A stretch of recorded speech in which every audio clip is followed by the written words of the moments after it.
Ethan Vance, the owner of a luxury hotel chain whose name was etched onto the city's tallest buildings, felt the rough texture of the janitor's uniform against his skin. The faded blue fabric smelled of cheap chemical detergent, a jarring contrast to the scent of expensive Italian marble in the lobby. He gripped the mop handle, as if it were the mast of a ship in a storm. To the world, he was the untouchable CEO, Ethan Vance. But on this floor, he was just Evan, the temporary janitor, a spy in disguise. His original mission? To discover why his empire was quietly crumbling, despite his manager, Marcus, constantly reporting perfection. He wasn't looking for love, he was looking for facts. But the solution, or perhaps the disaster, arrived in the form of a woman named Clara Reed. Clara arrived with the speed of a tornado, a pair of high heels in one hand and a colossal cardboard coffee cup in the other. Her brown hair was slightly loose and disheveled, a beautiful little storm. She nearly crashed into a pillar. "Oh no! Oh no! Welcome to the madhouse!" she cried, her voice a mix of panic and humor. Clara didn't see Evan as a low-level worker. She saw a tired colleague. "You're new, right? First day? Welcome. I'm Clara, receptionist and babysitter for rich adults who think the world revolves around them." That statement hit Ethan hard. He had lived for 20 years surrounded by corporate platitudes and false flattery.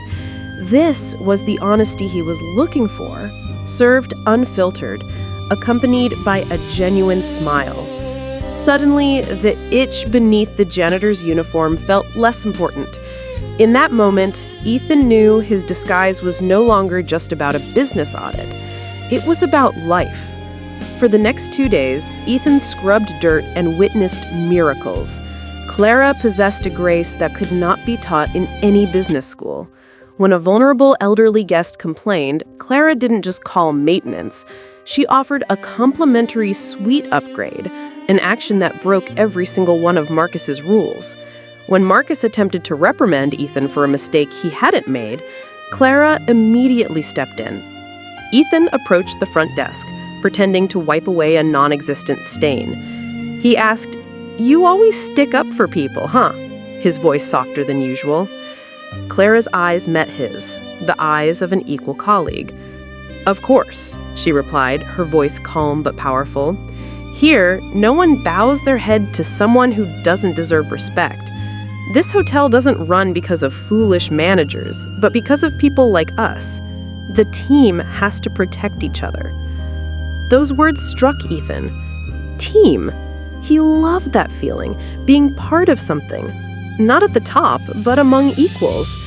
He loved how she spoke to him, not to Mr. Vance, but to Evan, the janitor. Yet beneath the dirty uniform, a crushing terror lurked. If I reveal myself now, all of this will be gone. The trust and warmth that Evan had earned would be replaced by respect, fear, and, worst of all, formal distance. The budding affection would wilt beneath the shadow of the title Billionaire. I have to tell her.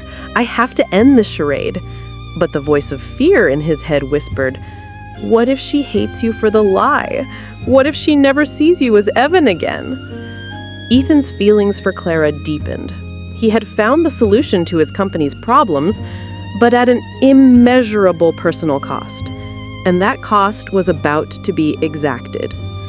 Mr. Caldwell, a lawyer famous for his arrogance, arrived in the lobby. He began a shouting fit, demanding a room and insulting the staff with a voice that was physically painful. Clara stepped forward, her eyes unfaltering. "You have no right to insult our employees or our guests," Clara said calmly. Mr. Caldwell turned crimson. "Fire this insolent woman, now, Marcus!" Ethan watched, his heart pounding. He watched the woman he was falling in love with, the woman who was the solution to everything, being crushed by the cowardice of Marcus, who valued convention money over dignity. Marcus, trembling with fear, swallowed hard. "Clara, you are suspended. Go home now." Clara took her bag. There were no tears, only fire. She looked straight into Marcus and Caldwell's eyes. "I dare because I have dignity, something you two clearly lack." Then she walked out. Her footsteps echoed sharply in the stunned silence of the lobby.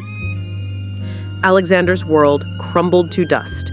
The pain of losing Clara was sharper than any corporate loss. The mop slipped from his grip, its metal clang echoing like the death knell of his disguise. He pulled out his phone, guilt and rage burning in his veins. Enough. No more Evan, no more disguises. I lost her. Ethan moved with the speed of a CEO accustomed to giving real-time commands. Marcus was fired with a single short call. Mr. Caldwell was evicted, his convention contract canceled with a threat of counter-litigation. Then Ethan rushed to the only place he cared about, Clara's small apartment. He knocked. Clara opened the door, dressed in pajamas, her hair messy. A home after a storm. "Ethan? What are you doing here? How did you know where I live?" Ethan stepped inside, closing the door. The familiar warmth of the apartment contrasted sharply with the storm he had created. He pulled out his wallet, flashing his ID. "My name isn't just Evan, it's Ethan.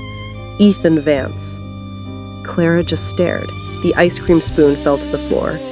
You are my boss?" "Yes," Ethan confirmed, his voice raw. "I wore the disguise because I was looking for honesty, Clara, and I found it in you. I saw how you work, how you care, and I didn't tell you because I was afraid you would never see me as Evan again. I was afraid you would only see the title and the wealth." Ethan explained everything, the crumbling hotel and his foolish decision. "Marcus and Caldwell have been dealt with. I will not let your justice be denied." Ethan took her hand. "I came because you were unfairly suspended. And more importantly, I came because I love you, Clara. I fell in love with the bravest receptionist in New York." A long silence hung between them. Clara looked at him, her eyes reading every line on his face. Then she smiled. "I hate the lie, but I can't hate the man who fired Marcus for me." Clara squeezed his hand. "I accept this crazy offer.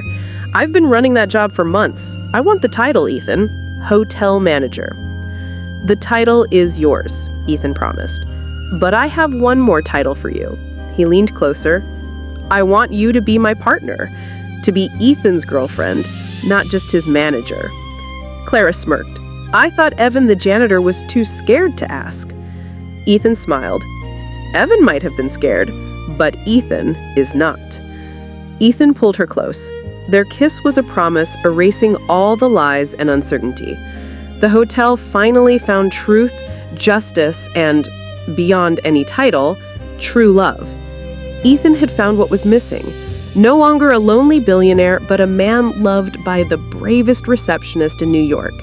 They walked out together, ready to build their empire hand in hand with no title standing in their way.